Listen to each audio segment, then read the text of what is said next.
पीबीएनएस संपादकीय आज का विषय है भाषाओं के माध्यम से पहचान हो रही संरक्षित।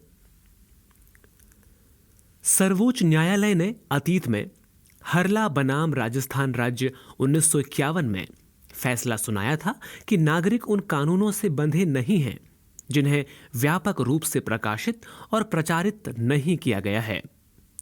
न्यायालय ने कहा कि किसी विशेष कानून या प्रथा के अभाव में हमारी राय है कि ये नेचुरल जस्टिस के सिद्धांतों के खिलाफ होगा कि किसी नागरिक को उन कानूनों द्वारा सजा दी जाए जिनके बारे में उन्हें कोई जानकारी नहीं थी और इसके बारे में वे उचित मेहनत करके भी जानकारी प्राप्त नहीं कर सकते थे। नेचुरल जस्टिस के लिए आवश्यक है कि किसी कानून के लागू होने से पहले उसे उचित रूप से प्रकाशित किया जाना चाहिए। कानून को किसी पहचानने योग्य तरीके से प्रसारित किया जाना चाहिए ताकि सभी लोग इस बारे में जान सकें कि ये क्या है। इसके अलावा कम से कम कुछ विशेष नियम या परंपरागत चैनल द्वारा इसे प्रचारित किया जाना चाहिए जिसके माध्यम से लोग आसानी से जानकारी प्राप्त कर सकें।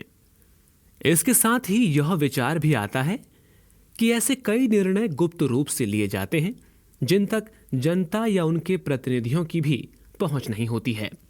वे सामान्य रूप से इन कानूनों के बारे में कुछ भी नहीं जानते हैं, फिर भी वो ये मानते हैं कि एक संकल्प के पारित होने मात्र से सभ्य मनुष्य के लिए इससे अधिक कुछ भी गलत नहीं है कि कोई कानून उनके जीवन, स्वतंत्रता और संपत्ति को प्रभावित कर सकता है। ये उनकी अंतरात्मा को झकझोर देता है जिसके मद्देनजर में संविधान की उपलब्धता और संसद की कार्य प्रणाली भी जानकारी सभी भारतीयों द्वारा समझी जाने वाली भाषाओं में उपलब्ध कराने की आवश्यकता है। हालांकि लोकप्रिय राजनीति की प्राथमिकता सूची में भाषा वाद विवाद उच्च स्तर पर बना हुआ है।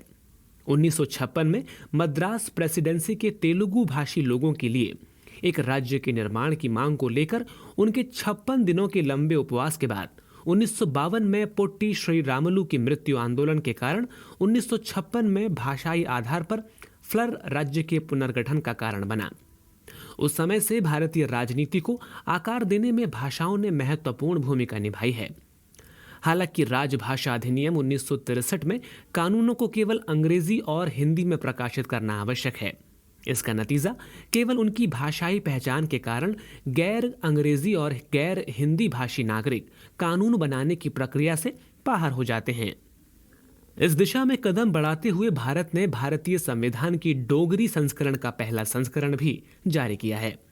एक सभा को संबोधित करते हुए कानून मंत्री ने कहा कि एक आम व्यक्ति को न्याय प्राप्त करने के लिए कानून को समझना आवश्यक है और इसके लिए इन कानूनों को किसी भी मातृभाषा में संहिताबद्ध करने से बेहतर कुछ भी नहीं किया जा सकता।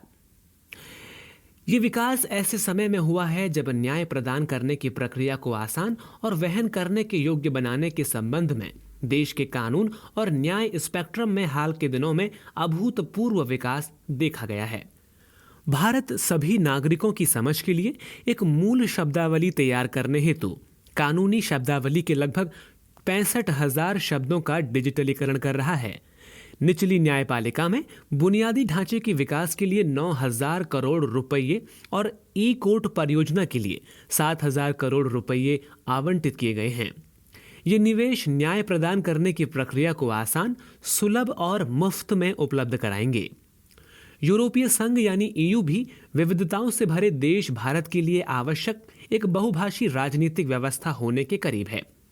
यूरोपीय संघ की एक नीति है जो सभी यूरोपीय संघ के नागरिकों को 24 आधिकारिक भाषाओं में से किसी में भी यूरोपीय संघ के संस्थाओं के साथ संवाद करने की अनुमति देती है और इन संस्थाओं को उसी भाषा में प्रतिक्रिया देने की आवश्यकता होती है।